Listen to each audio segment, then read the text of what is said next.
하나님께서 4년 전에 주님의 십자가 교회를 허락하시고 여기까지 하나님의 은혜로 우리 교회가 왔던 것을 기억하며 하나님 앞에 감사와 영광을 올려드립니다.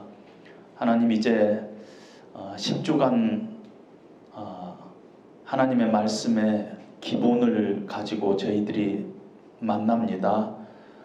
이 모임을 허락하신 분도 하나님이시오, 또 하나님께서 작정하신 뜻이 계셔서 이 모임을 허락하신 줄로 믿습니다. 하나님의 말씀이 우리의 심령 가운데 떨어질 때 능력으로, 은혜로 떨어질 수 있도록 하여 주시고, 이 말씀 붙잡고 남은 인생 평생 신앙에 흔들리지 않은 우리들 될 수 있도록 하나님, 이 성경 공부 가운데 주께서 친히 함께하여 주시옵소서. 예수님 이름으로 기도합니다. 아멘. 핸드아웃 이렇게 보시면서 하도록 하겠습니다. 이 성경 공부를 기독교 기본 진리 이렇게 또 붙이지만은 또 생명의 삶 이렇게도 붙일 수가 있을 것 같아요. 혹은 우리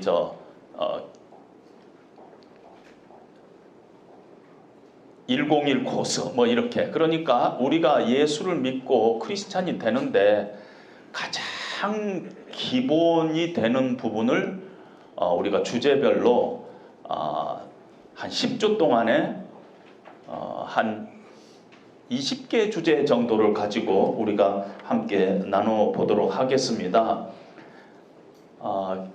이 성경 공부의 목적이 두 가지가 있는데요. 하나는 기독교 신앙생활의 기본 체계를 확립하는 것입니다. 여러분, 제가 어렸을 때요, 수학 시험에 한번 빵점을 맞은 적이 있습니다. 왜냐면은 곱셈을 하는데요, 제가 이렇게 보니까 곱하기가 옆으로 보니까 더하기 같이 보였어요. 그래서 다 덧셈으로 했어요. 그래갖고 빵점을 한번 맞은 적이 있었는데, 무슨 말씀이냐면은 우리가 기본적인 구구단을 잘 알아야지 그 다음 단계 우리가 더 잘 알게 되는데, 구구단에서 헷갈리면은 그 다음에 뭐 수학에서 인수분해라든가 뭐 그 위에 뭐 이런 것들은 다 힘들어지지요. 근데 놀랍게도요, 우리 신앙인들이 이 기초적인 데에 늘 등한시하고 신앙생활 오래 하시는 분들이 있습니다. 한 달 전인가요? 신앙생활을 오래 하시는 분하고 제가 이렇게 만나서 이 얘기를 한 적이 있습니다. 상담을 하게 됐는데 의외로 어디서 흔들리냐면은 저 밑바닥에서 흔들리고 있는 모습을 봤습니다. 언젠가 한번 제가 설교를 할까 하는 생각도 있는데, 과연 사울은 거듭난 크리스찬이었는가? 과연 사울은 거듭난 크리스찬이었는가?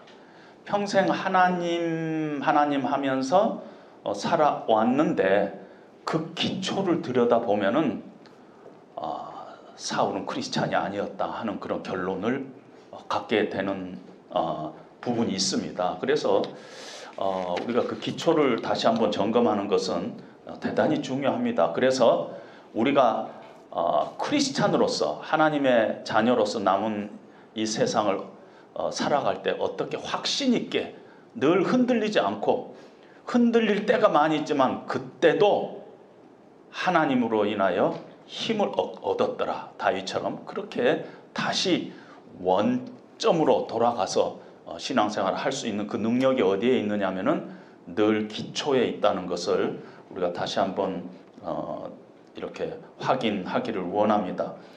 오늘 첫 번째 그 서론으로 들어갈 것은 우선 마태복음 22장 34절로부터 40절 말씀을 가지고 시작을 하기를 원합니다. 어떤 서기관들과 율법사가 예수님에게 나와가지고 이렇게 질문을 합니다. 우리식으로 하면 성경에서 무엇이 가장 중요합니까? 하고 이렇게 묻습니다. 율법과 선지자, 이거는 그 당시에 예수님 당시의 성경입니다. 아직 신약이 쓰여지지 않기 때문에 율법서와 선지서를 합해서 성경이라고 얘기를 했었는데, 이 성경 안에서 무엇이 가장 중요합니까? 하고 물어봤습니다. 그럴 때 예수님께서 주 너의 하나님을 사랑하고 또 내 이웃을 내 몸같이 사랑하는 그것이니라 하고 말씀을 합니다.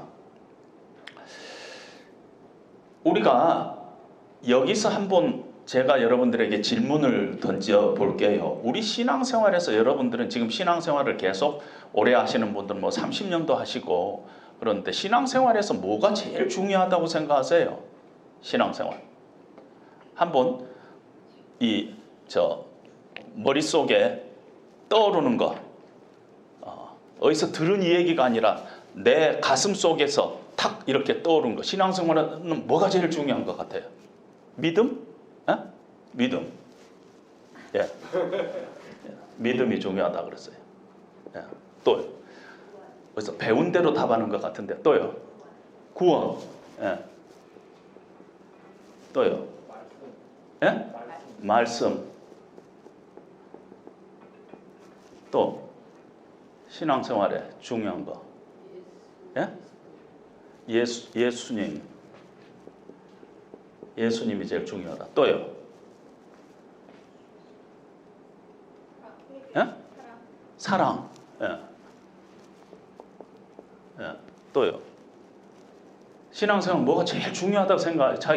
그것이 내 신앙에 늘 그렇게 가니까요. 예? 구원 여기 있었고 또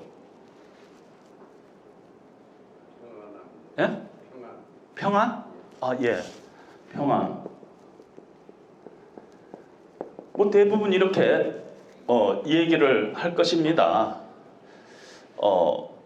어떤 분들은요 소속감이라고 이 얘기도 합니다. 이 공동체, 우리 신앙생활에 소속감이 없으면 정말 신앙생활 한 것 같지 않으니까 어떤 분들은 소속감이라고 하기도 하고요.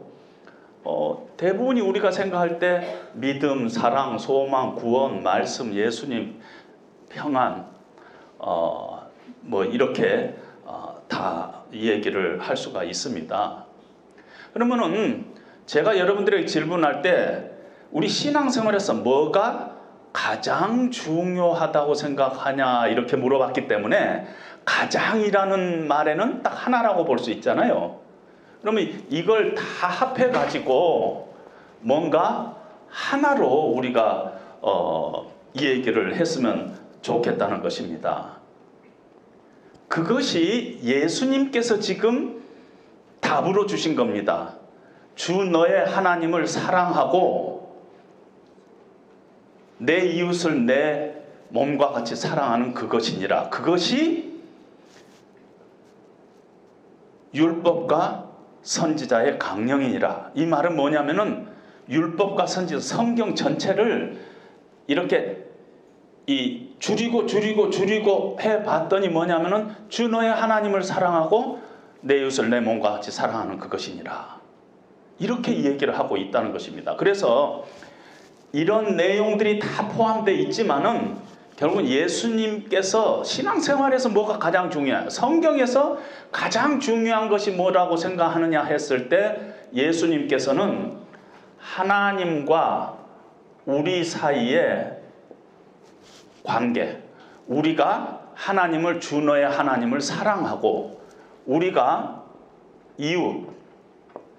이웃을 내 몸같이 사랑하는 그것이니라. 예수님께서는 이렇게 말씀하는 것입니다.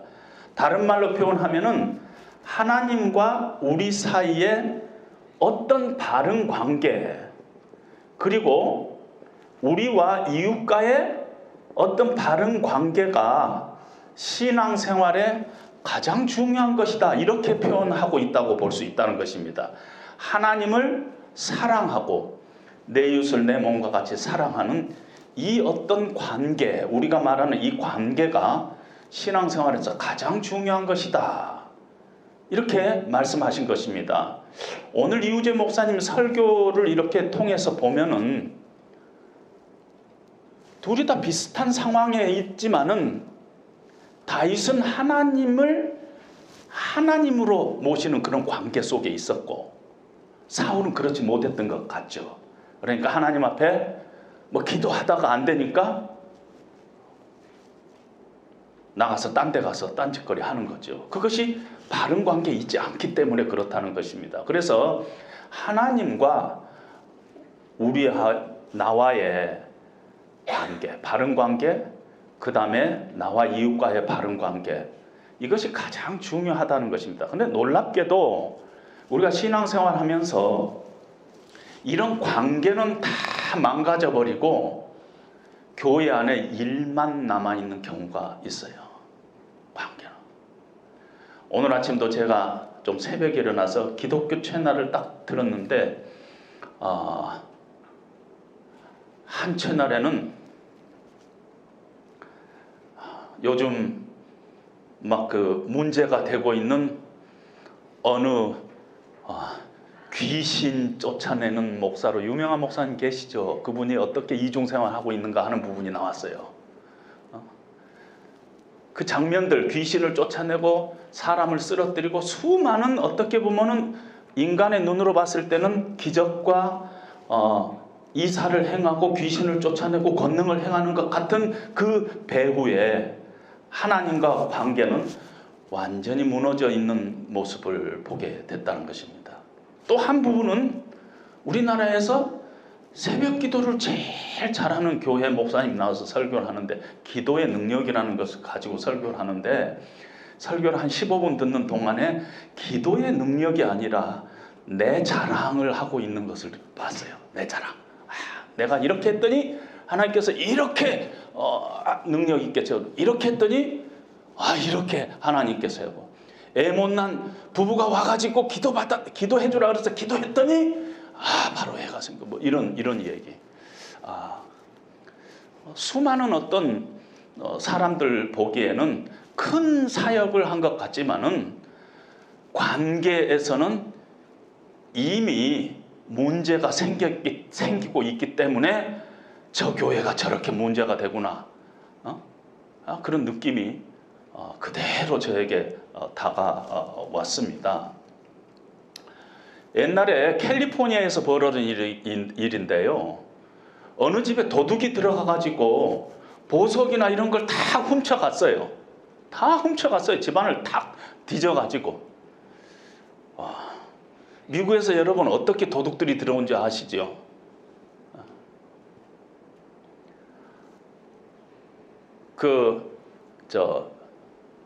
GPS에요. 우리 집 그렇게 돼 있잖아요. 우리 집 누르고 집 앞에 대가지고 차 대가지고 완전히 집에 있는 모든 물건 다 실어간다고 그래요. 그 주인이 지금 야구 구경 갔다는 거 알고 야구 구경 한 3시간 동안에 GPS 차 안에 들어가면 GPS 있잖아. GPS 딱 누르면 우리 집, 그럼 우리 집 딱 누르고 들어가서 딱 거기 보면은 차고 문 여는 것까지 다 있거든요. 그럼 딱 열면은 들어가서 그냥 마음껏 시간 천천히 다 훔쳐간다고 그럽니다. 그래서 우리 집 대신에 그 옆에 주소로 집어넣으라 하는 얘기를 들은 적이 있어요.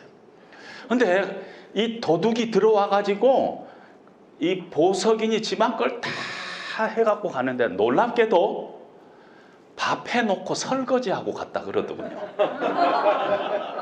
여러분 그러면은 우리가 그렇게 얘기할 수 있습니까?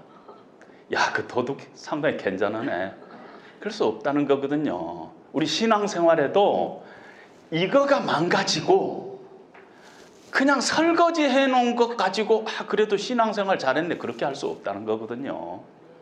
그래서 하나님과 우리와의 관계, 나와 이웃과의 관계, 이거에 실패하면 신앙생활 전체 실패한 것이다 이렇게 봐도 과언이 아닙니다. 그런데 문제는 하나님과 우리하고의 이 관계에서 하나님께서 우리에게 요구하시는 율법의 기준이 뭐냐면은 너희는 마음과 뜻과 정성과 목숨을 다해서 주 너의 하나님을 사랑하라는 것입니다. 하나님을 사랑하라는 것은 우리가 이해가 가는데, 마음을 다하고 목숨을 다하고 뜻을 다해서 하나님을 사랑하라는 것이에요. 우리가 하나님을 사랑하는데 마음도 다하고 뜻도 다하고 목숨도 다 해가지고 하나님을 사랑하라는 것이에요. 여러분, 이 하나님의 요구 앞에 여러분 어떤 생각이 들어요? 이게 우리 신앙의 가장 패러다임의 아주 기본이 되는 것입니다. 여러분들이 앞으로 신앙생활을 어떻게 할 건가의 갈림길이 되기도 해요. 내가 하나님과 바른 관계를 가져야 되겠다. 그런데 하나님께서 나에게 마음을 다하고 뜻을 다하고 목숨을 다해서 하나님을 사랑하라. 그러면 우리가 어떤 자세가 돼야 되겠냐는 것이에요. 정말 심각하게 이 하나님의 명령 앞에서 나는 어떠한 기분이 드냐는 것이에요. 기분이. 어떤 기분이 드세요? 아, 목숨을 다해서 하나님 사랑해야지 그렇게 하겠어요? 아니면 어떤 느낌이 드냐는 거예요. 한번 여러분 느낌을 한번 저에게 말씀해 보세요. 목숨을 다하고 뜻을 다하고 마음을 다하고 그 하나님을 사랑하라는 하나님의 명령 앞에 여러분 어떤 느낌이 드냐는 것이.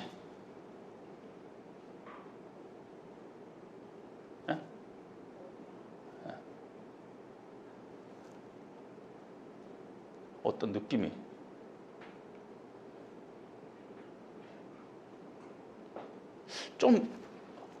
여러분 조금 황당하지 않아요? 그렇죠? 마음을 다한다는 이 마음은 얼마나 다해야지 마음을 다하는 거고, 뭐 뜻을 다한다는 건 그게 얼마나 해야지 뜻을 다하고, 뭐 목숨을 다해서 하나님을 사랑한다는 그 하나님의 기준이 좀 모호하고 좀 지나친 것 같지 않아요? 할 수 있을 것 같아요? 어떻게 생각하세요? 할 수 있을 것 같아요? 예? 황당해요. 예, 황당해요. 황당. 예, 또 어떤 느낌이 들어요? 많이 어려워요. 어렵다.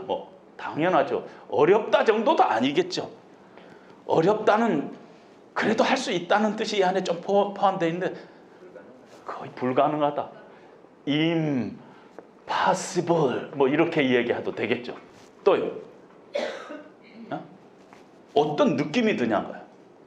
실제 하나님께서 우리에게 이렇게 하라고 막 명령하고 니하고 나하고 다른 관계를 가지려면 마음을 다하고 뜻을 다하고 목숨을 다해서 나를 사랑해. 그리고 하나님께서 말씀하신다. 우리는 거기에 대한 우리의 반응은 어떠느냐고 솔직하게. 좀 절망스럽지 않아요? 황당하고 절망스럽고 불가능하고요. 하나님이 우리에게 이런 식으로 요구하셔? 약간 분노감도 나지 않아요? 아직 그냥 우리가 원초적으로 표현을 한다면은 하나님께서 우리를 위해서 십자가에 죽으시고 또 그랬다는데 우리 보고 하나님을 사랑하라는데 목숨을 다하고 마음을 다하고 마음이 얼마나 다해야지 되는가 우리가 모르잖아요. 만약에 하나님께서 10의 5조를 하라 그러면은 그건 할 수 있을 것 같지 않아요? 그렇죠? 10의 5조는 딱 정해져 있으니까 죽어나 사나 10의 5조 하려면 할 수도 있겠죠. 버는 게 조금밖에 안 되면 10의 5조도 조금 할 수 있겠죠. 그런데 그런 수준이 아니잖아요. 내 마음 나도 모르는데 마음을 다 하고 내 뜻이 뭔가도 모르고 내 뜻이 있어도 늘 내가 그 뜻대로 살아가지 못하는 나의 연약함인데 내 뜻을 다하고 목숨을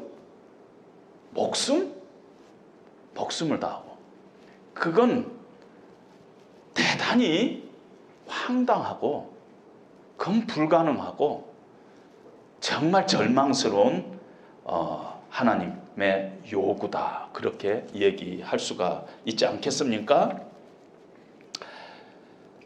그런데 하나님께서는 왜 이 계명을 우리에게 주셨을까요? 그러면은 이런 계명, 마음을 다하고 뜻을 다하고 목숨을 다해서 주는 하나님을 사랑하라, 이것이 율법과 선지자의 강령이니라, 이거 빼고 나면은 성경 아무것도 아니다. 이게 성경에서 가장 중요한 것이다.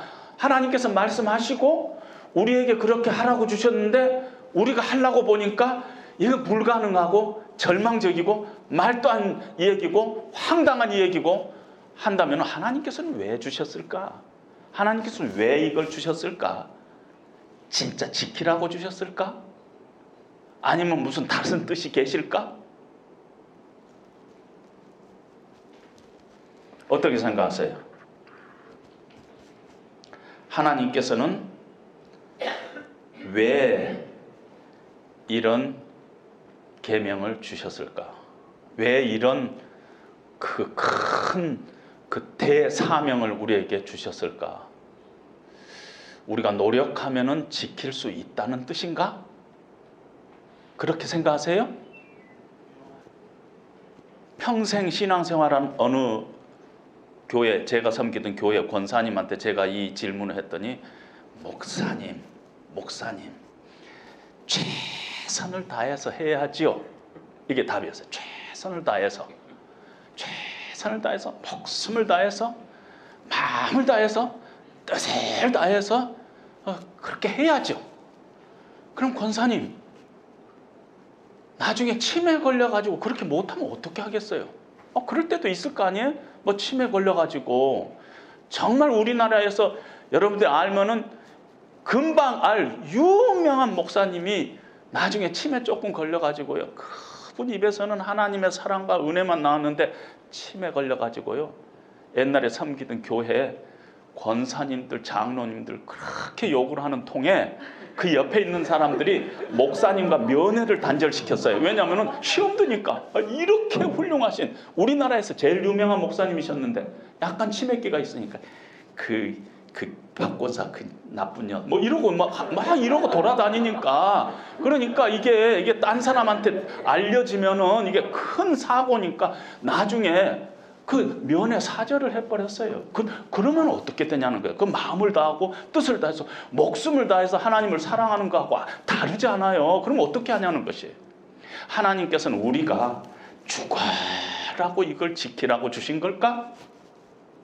아니에요.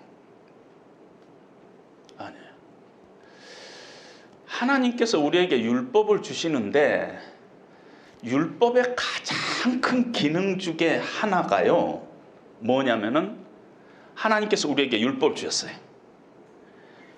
율법의 행위로 하나님과 바른 관계에 들어갈 사람은 육체는 하나도 없다는 것이에요.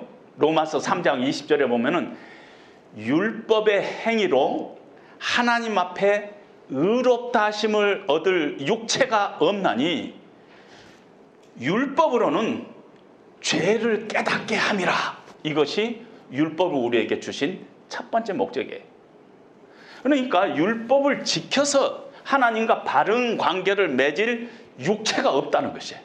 이 세상에서는 마음을 다하고 뜻을 다하고 죽으라고 하나님을 사랑해 가지고 하나님과 바른 관계를 맺을 사람이 하나도 없다는, 그런 육체는 없다는 것이에요. 그럼 하나님께서 왜 이 계명을 우리에게 주셨냐?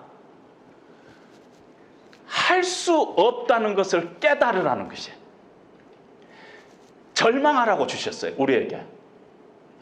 우리의 노력과 우리의 애씀과 우리의 뜻을 가지고는 하나님을 사랑할 수 없다는 그 절망 가운데 우리가 서도록 하나님께서는 그렇게 우리에게 율법을 주신 거예요. 율법으로는 죄를 깨닫게 함이라. 여러분, 율법의 기능은요, 이런 거하고 같아요. 엑스레이예요, 엑스레이. 여러분 병원에 가면은 이렇게 진단하게 엑스레이 찍잖아요. 엑스레이 찍는데 요즘 뭐 엑스레이보다 더 뭐 자세한 걸 가지고 찍지 않아요? MRI를 찍었다 합시다. 엑스레이보다 더 자세. MRI를 100번 찍어 가지고 여러분들 위에 있는 암의 조그만 암이 뭐 있다고 그럽시다. 그게 치료가 됩니까? MRI 100번 찍었어요. 엑스레이 1000번 찍었어요. 절대 치료가 안 돼요. 그러면은 엑스레이의 역할이 뭐냐면은요, 네 안에 병이 있다, 네 안에 지금 암이 자라고 있다 하는 것을 우리에게 보여주는 것이에요.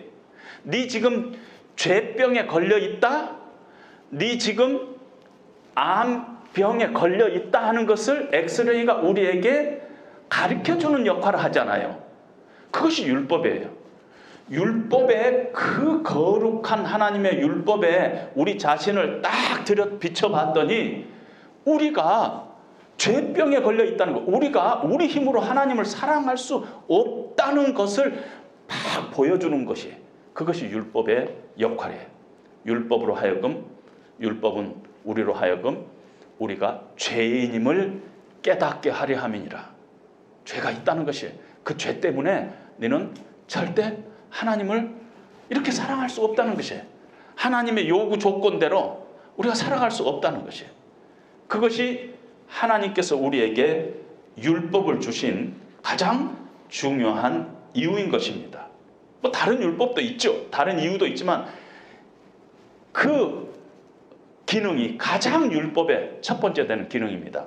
그래서 여러분 핸드아웃의 하이델베르그 신앙 고백에 보면은 이렇게 사조에 이렇게 되어 있습니다. 하나님의 율법이 우리에게 무엇을 요구하나요? 했을 때 아까 우리가 얘기했던 마태복음 22장을 얘기합니다. 주 너의 하나님을 마음을 다하고 뜻을 다하고 목숨을 다해서 주 너의 하나님을 사랑하고 내 이웃을 내 몸같이 사랑하는 것이다. 이것이 하나님의 율법이 우리에게서 요구하는 것입니다. 근데 5조에 보니까 당신은 이 하나님의 법을 완벽하게 지킬 수 있나요? 답은 아닙니다. 나는 본질상 하나님을 미워하고 이웃을 사랑할 수 없습니다. 이것이 답이에요. 안 된다는 거예요. 그러면 사람이 지킬 수 없는 하나님의 법을 지키라고 요구하시는 하나님은 부당한 분이 아니십니까? 이렇게 이 율법을 통해서 우리에게 이렇게 하라, 이렇게 하라, 하나님을 사랑하라 해놓고 그 율법이 사실은 우리가 지킬 수 없어요. 그러면 그 하나님이 부당한 것이 아니냐는 것이에요. 우리에게 율법 줘놓고 이것이 성경에 율법과 선지자의 강령이라 하고 주어놓고 이것 해야만이 크리스찬이다 하고 얘기해놓고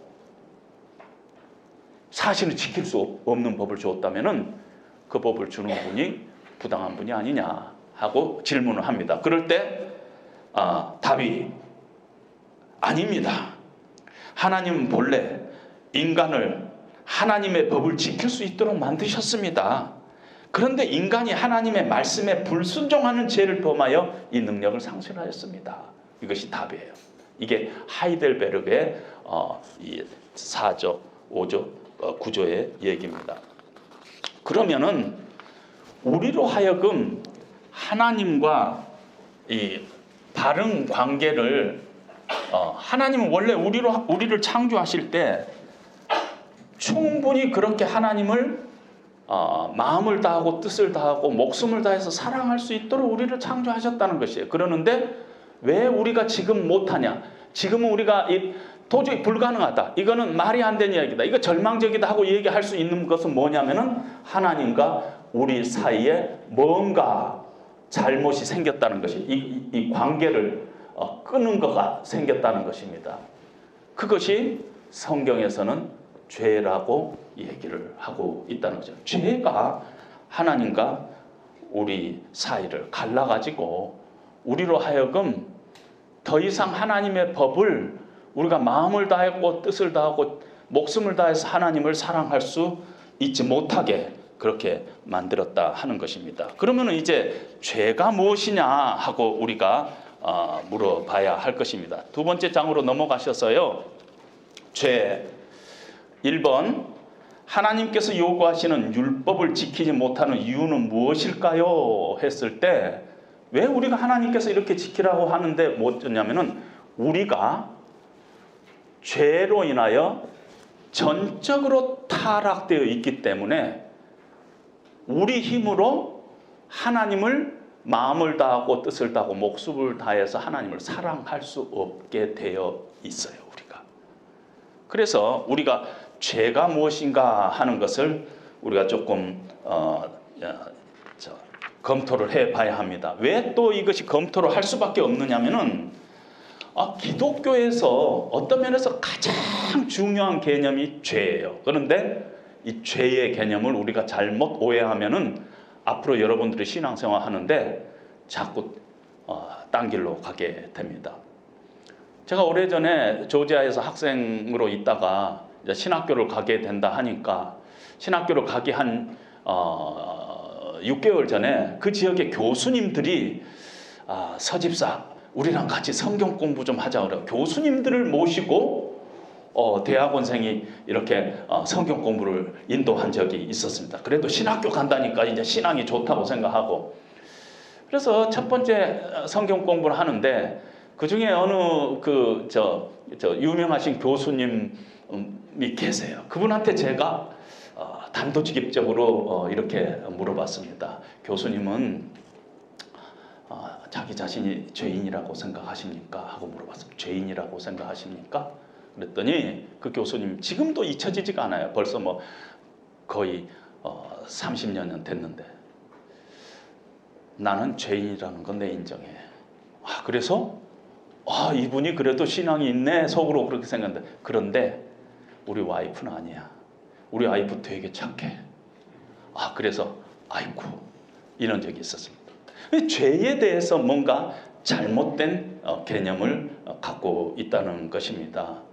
여러분, 만약에 죄인이라 당신은 죄인입니다 하고 이 얘기했을 때 여러분 어떤 느낌이 들어요? 죄인이다 하면은 여러분 죄인이라고 생각하세요? 네. 근데 왜 죄인이라고 생각하세요? 내가 뭘 잘못했기에? 하나님의 십계명도 좀 어긴 것 같고. 십계명도 어기는 것 같고. 아무튼 제일 중요한 건 그런 것 같아요. 그렇죠. 또, 죄인 되게 싫어하시는 분이 있어요. 제가 또 조지아 이 얘기를 해서 죄송한데요. 그때 어느 교수님 한 분이 대표기도 올라오시면 그분이 교회 안에서 장로님과 같은 역할을 하시는데 대표기도 올라오시면 꼭 신이시여 그랬어요. 신이시여. 기도문 쫙 써갖고 읽으시는데 신이시여 이러고 이제 기도를 하셨는데 그날 제가 교수님 자기 자신이 죄인이라고 생각하십니까? 그때 그 교수님도 그 자리에 계셔서 그 교수님이 벌떡 화를 내면서 왜 교회 오면은 자꾸 죄인 그런 얘기 하느냐는 거예요. 왜 죄 얘기 하느냐는 거죠. 좋은 말이 있지 않느냐는 거예요. 무슨 말? 실수 이런 말이 있는데 왜 죄 하느냐는 것이에요. 이렇게 기독교 안에서는 죄라는 것이, 죄인이라는 것이 내가 죄인임을 어떻게, 내가 죄인이다 했을 때 어떻게 느끼느냐에 따라서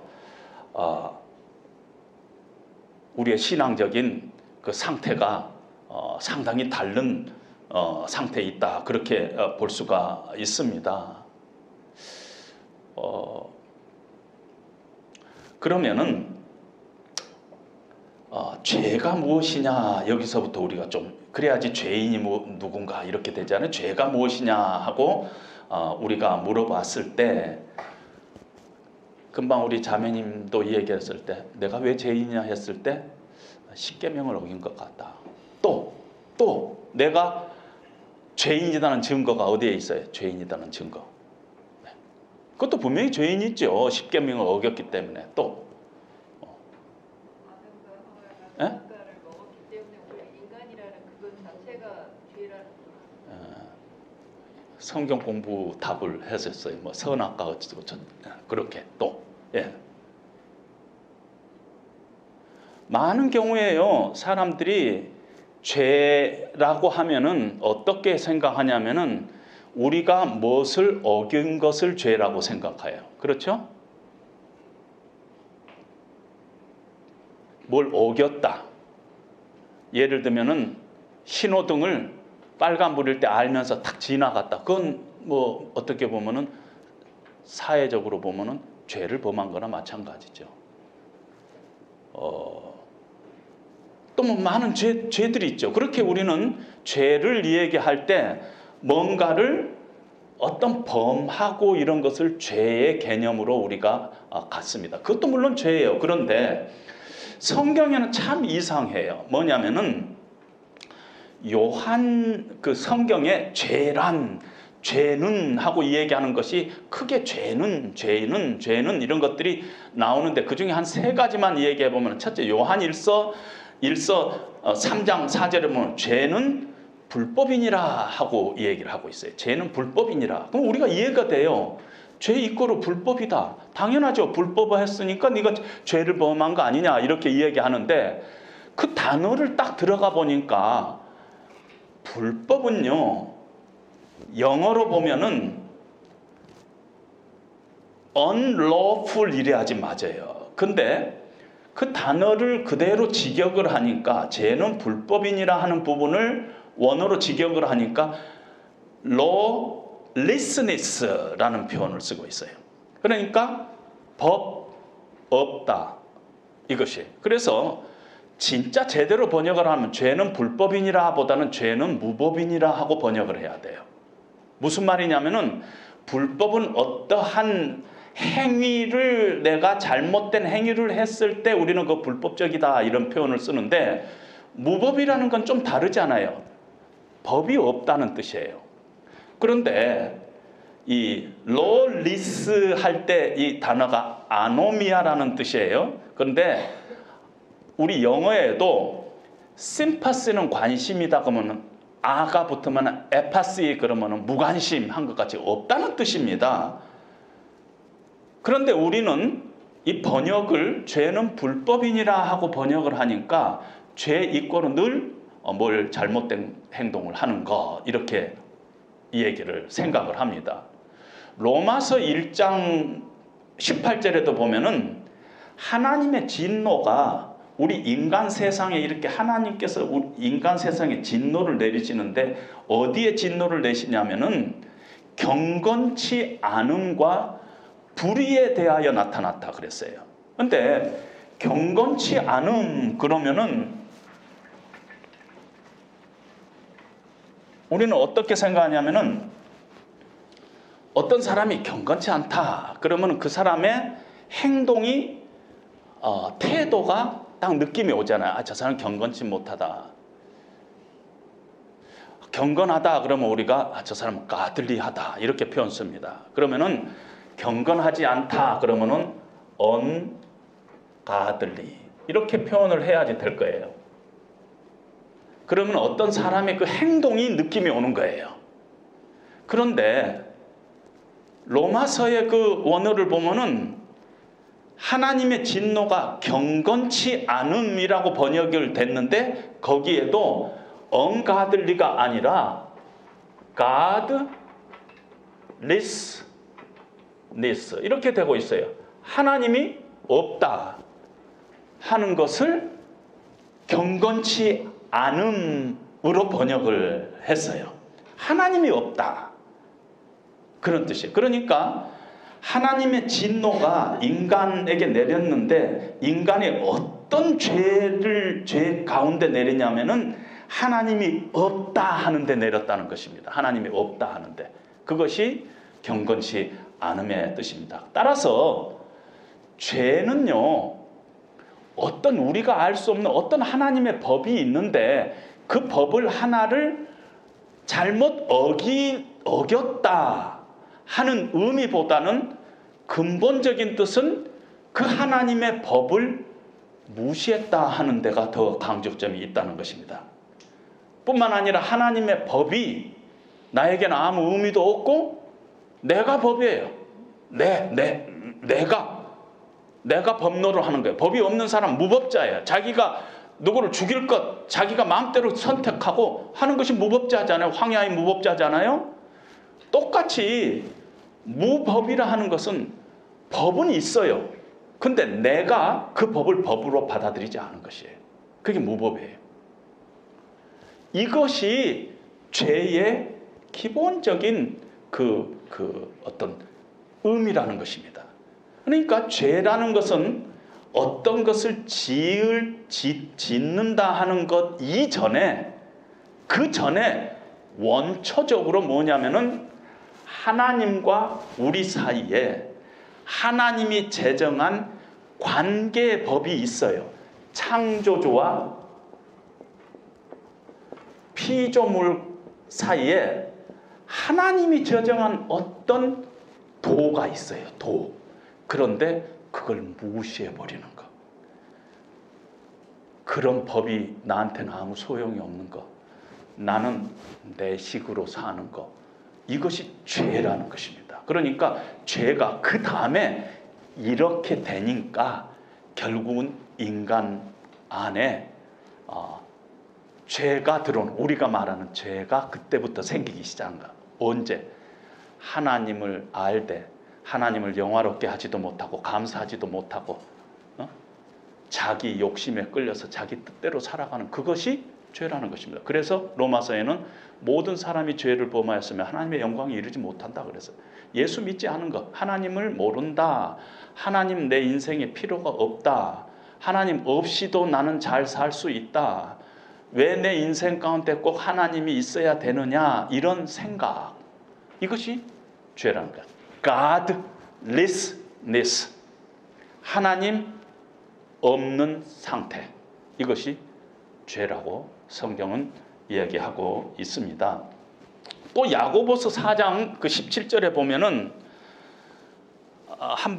제가 한번 읽어보겠습니다. 야고보서 4장에 보면은 어떤 사람이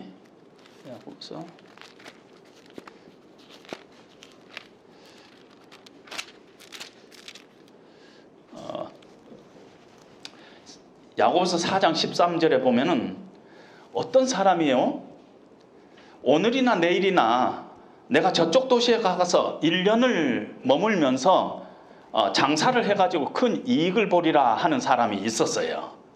그런데 성경에는 내일을 너희가 알지 못하는데 네 생명이 잠깐 있다가 없어지는 안개와 같은데 우리 장래에 무슨 일이 날지 우리가 모르는데 네가 만약에 하나님을 믿는 사람이다면은 만약에 하나님께서 이 뜻이 계시다면은 내가 이 도시에 가서 1년간 어떤 비즈니스를 어떻게 해가지고 돈을 좀 벌어야 되겠다, 이렇게 말해야 될 텐데 네가 지금 건강하다고, 네가 좀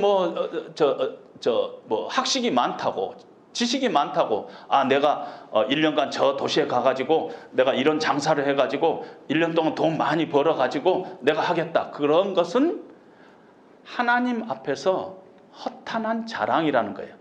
내가 건강하다, 내가 똑똑하다 하는 자랑이라는 것이에요. 그러면서 4장 17절에 그러므로 사람이 선을 행하고 행할 줄 알면서도 행하지 않으면은 죄니라 그랬어요. 물론 이 야고보서 전체 두 가지로 해석을 할 수가 있어요.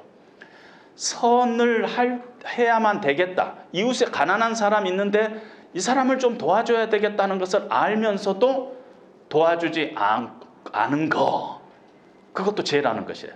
죄는 크게 두 종류가 있어요. 뭘 잘못해서 보면 커미션의 죄가 있고, 해야만 마땅히 해야 될 것을 안 하는 오미션의 죄가 있다는 거예요. 그런 식으로 우리가 야고보서 전체를 해석을 할 수 있겠지만은 가까운 컨텍스트로 보면은요, 여러분 이렇게 다리에 이렇게 내가 걸어가고 있어요. 여기에 보니까 물이 싹 흐르고 있어요. 그러면 요 뒤에 안 보고도 뭐가 있어요? 물이 흘러가고 있다는 거 알 수 있죠. 그게 컨텍스트예요. 그런데 오늘 이 말씀에 보니까 그러므로 사람이 선을 행할 줄 알면서도 행하지 않으면 죄니라 이랬을 때 오늘 이 야고보서가 왜 그러므로라는 결론을 붙이고 있으며 오늘 이 컨텍스트 안에서 하나님이 보시는 선이라는 것은 뭐냐 하고 우리가 질문을 했을 때 이렇게 우리가 해석을 할 수가 있다는 것입니다. 어떻게 해석을 할 수가 있느냐 하면은 하나님 보시기에 선한 것은요, 하나님 없이 내 인생을 계획하고 내가 허탄한 자랑에 빠지고 그런 것이 아니라는 것이에요. 물론 우리가 사람이 비즈니스맨이에요. 이 사람은 지금 본문에 나온 사람 비즈니스맨이 돈 버는 것이 죄라고 얘기하고 있지 않아요. 자기가 1년을 미리 계획하는 것이 나쁘다고 얘기하고 있지 않아요. 문제는 뭐냐면은 장래가 내 손에 달려 있다고 생각하는 그것이 하나님 보시기에 선한 일이 아니라는 것이에요. 우리가 인간이기 때문에 네가 네 생명이 언제 어떻게 될지 모르는데 어떻게 네가 지금 내년 일까지 다 장담하면서 이 얘기를 할 수 있느냐. 제가 미국에 있을 때 어느 병원에서요 갑자기 연락이 왔어요. 워싱턴 시애틀에서 어떤 분이 비행기 타고 가다가 멤피스로 가다가 중간에 비행기 안에서 스트로크를 당해가지고 이렇게 병원에 갑자기 이렇게 세인트루이스에 내리게 됐는데 와서 통역이 필요하다 그래서 그때 간 적이 있었어요. 근데 이분이 이렇게 했는데 얼마나 건강한가 몰라요. 한 40대 후반 정도 되는데 이러고 누워 있는데 건강해요. 뭐 손도 아주 뭐 대단해요. 이렇게 내가 힘이 있다, 건강하다. 근데 그분이 멤피스에 모텔업을 하러 내려가다가 그 일을 당했어요. 나중에 그 부인이 와서 이 얘기를 이렇게 하는 중에 그런 사정을 듣게 됐는데 결국은 그 병원에서 돌아가셨어요. 제가 그때 그분이 이렇게 병상에 누워있는 그 모습을 보면서 갑자기 야고보서 4장이 야고보서 오늘 본문의 내용이 떠올랐어요. 우리가 계획하는 것이 나쁜 것이 아니고 비즈니스하는 게 나쁜 것이 아니라 장래가 내 손에 있다고 생각하는 그 장담하는 것, 하나님 없이도 내 인생 행복하게 살 수 있어. 내일이 하나님의 손에 있는데 내 손에 있어. 그렇게 생각하는 것이 하나님 보시기에 선하지 않은 것이고 그것이 바로 하나님 앞에 죄라는 것입니다. 태도가 죄라는 것이에요. 그분이 뭐 크게 잘못한 거 없잖아요. 그런 생각을 할 뿐인데 근데 그 안에 하나님이 보시는 건 뭐냐면은 네가 지금 하나님 없이 네 인생을 계획하고 있지, 네가 하나님 없이도 행복하다고 생각하고 있지, 그것이 하나님 앞에는 죄야. 그렇게 하나님께서 말씀하시고 있다는 것입니다. 그래서 죄라는 것은 인간으로서 한계를 겸손히 인정하면서 살아야 할 텐데 우리가 피조물이니까. 그런데 그렇지 않고 하나님을 하나님으로 인정하지 못하고 내 삶 가운데 내가 모든 것을 주도적으로 계획하고 주도적으로 행하는 그 태도, 그거는 하나님 보시기에 죄다, 이렇게 얘기할 수 있습니다. 그래서 3번의 답번에 보면은 죄의 근본은 하나님을 향한 잘못된 태도이다. 로마서 14장 23절에 보면 믿음으로 우러나지 않는 행위는 모두 다 죄다, 이렇게 얘기합니다. 물론 음식을 먹는 부분에서 이 얘기를 하고 있지만은 이 말이 틀린 말이 아니에요.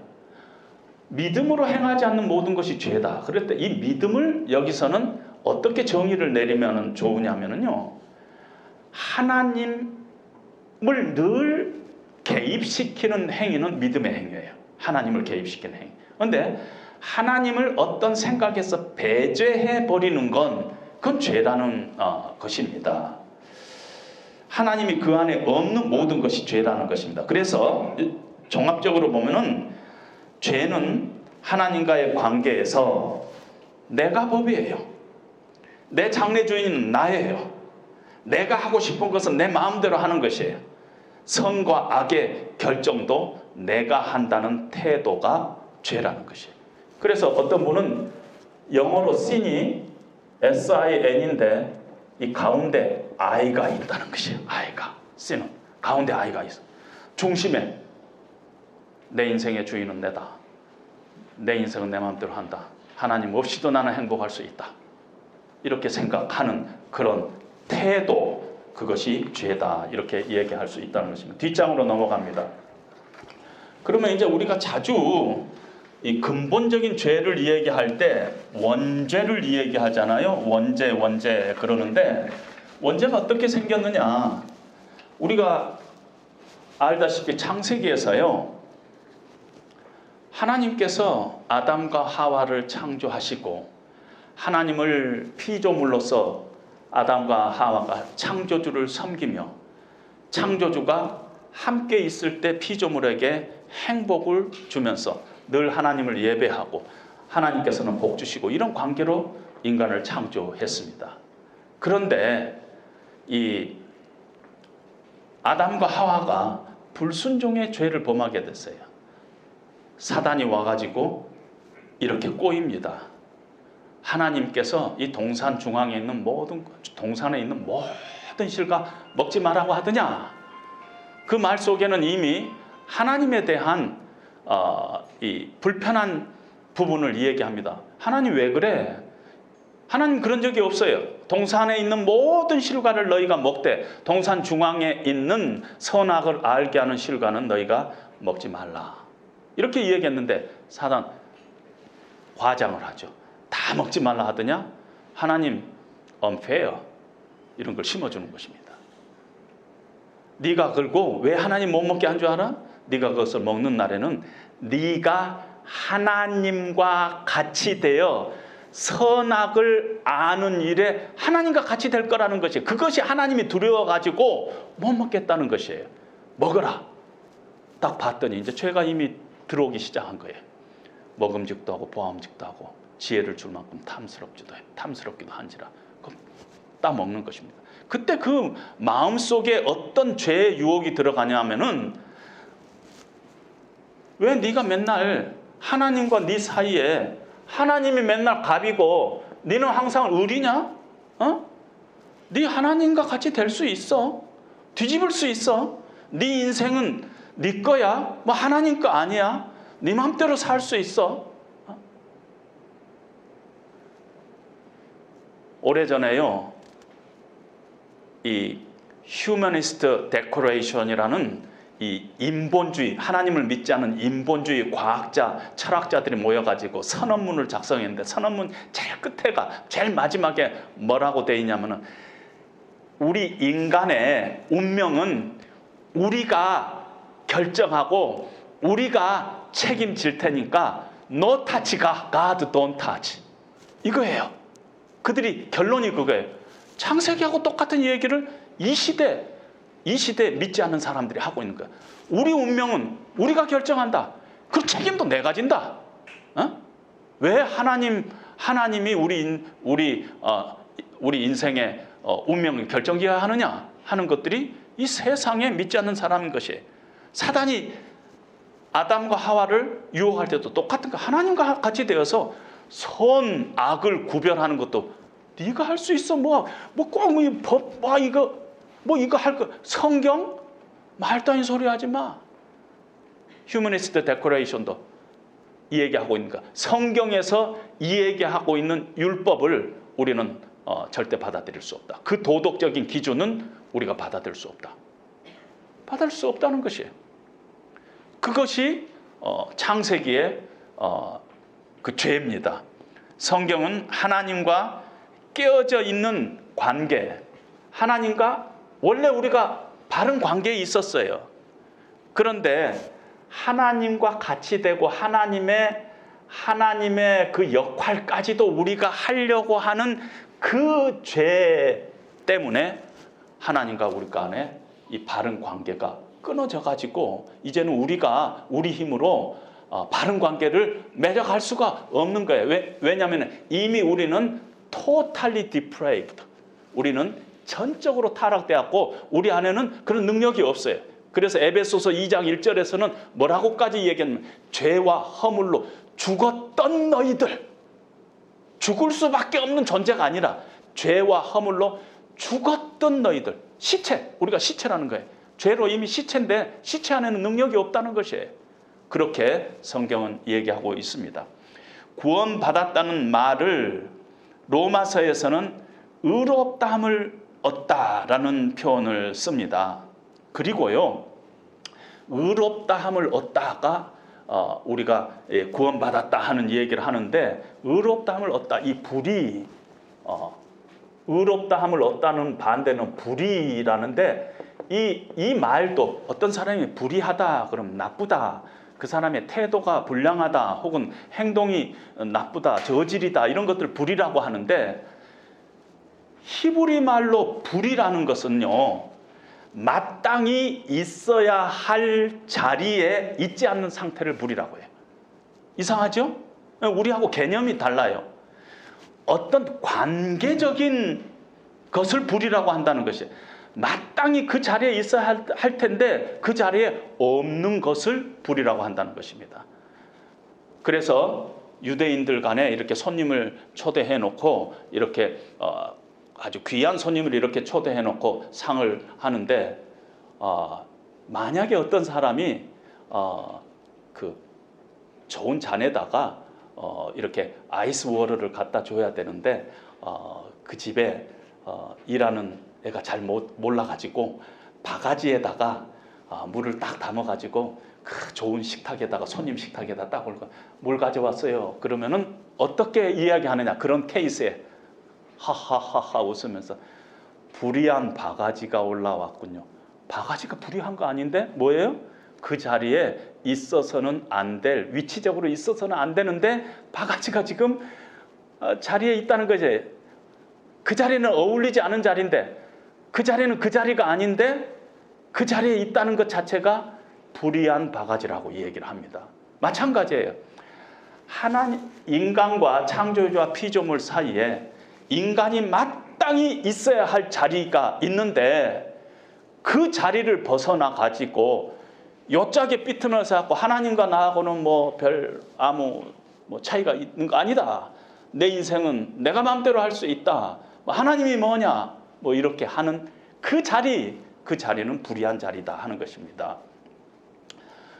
그걸 히브리 말로는 그 죄를 아벨이라고 하는데, 그 뜻은 홍수가 나다, 강둑을 넘어 제멋대로 흘러가다, 이런 뜻이에요. 그러니까 뭔가 있어야 할 자리를 벗어난 상태, 그것을 성경은 죄라고 합니다.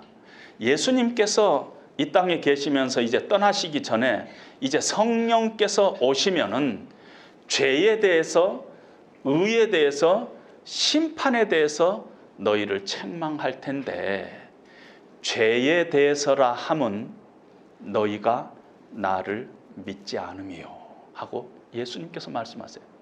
예수님은 이제 성령께서 오셔갖고 우리 가운데 네가 죄인이다 하는 것을 컨빅트 한다는 것이에요. 네가 죄인이다, 막 찔림이 오게, 정말 하나님 내가 죄인입니다 하는데, 그 성령께서 오셔서 죄에 대해서, 심판에 대해서 이렇게 우리를 막 컨빅트 할 텐데, 예수님께서 죄에 대해서라 하면 너희가 나를 믿지 않으며, 내가 예수를 믿지 않은 것이 얼마나 큰 죄인인가 하는 것을 성령님께서 우리 가운데 탁 치고 들어와서 알려주시고 깨닫게 해주신다는 것입니다. 그러니까 성령 받았다고 팔딱팔딱 뛰어도 그때 무슨 일이 일어나야 되느냐면은, 내가 죄인이라는 것을 내가 고백하고 하나님 앞에 무릎 꿇고 하나님 앞에 회개하는데, 그 죄인의 가장 깊숙한 것은 내가 하나님 없이 내 인생을 계획했습니다. 하나님께서 보내신 자 예수 그리스도를 내가 그동안 믿지 않았습니다.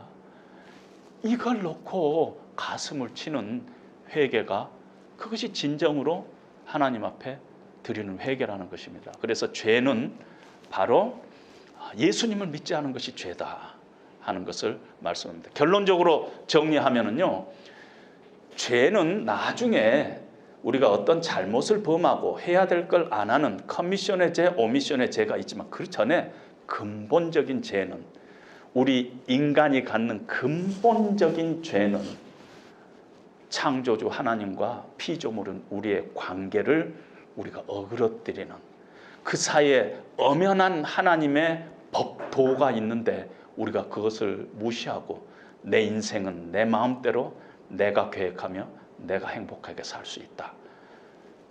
내 인생이 내 손에 있다. 내 인생의 책임도 내가 진다.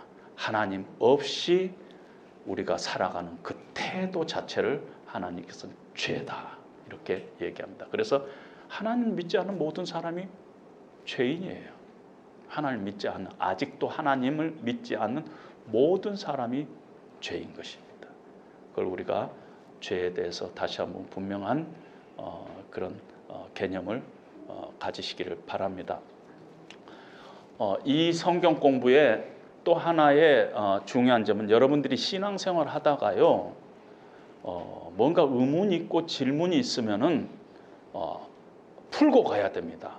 근데 시간이 오늘은 딱 지금 이제 끝날 시간이 됐기 때문에 제가 끝나는데 혹시 다른 때 혹시 시간이 나면 질문을 받는데 그 대신 제 카톡으로든지 제 전화로든지 10주간은 제가 무조건 받겠습니다. 여러분들의 신앙적으로 질문이 있으면은 언제든지 제가 모르는 건 찾아서 여러분들에게 답변을 해주고 꼭 답변을 해드리겠습니다. 그래서 의심스러운 거 가지고 가지지 마시고 의심스러운 거 있으면 꼭 물어서 해결하고 이번 10주 동안에 적어도 내가 그렇게 살지는 못하지만은 알긴 알아야 될 거 아니에요. 그래서 기독교의 기본 진리에 대해서 여러분들이 분명한 그 뿌리를 내리는 그런 시간이 되시기를 바랍니다. 잠시 기도하겠습니다. 하나님 아버지 감사합니다.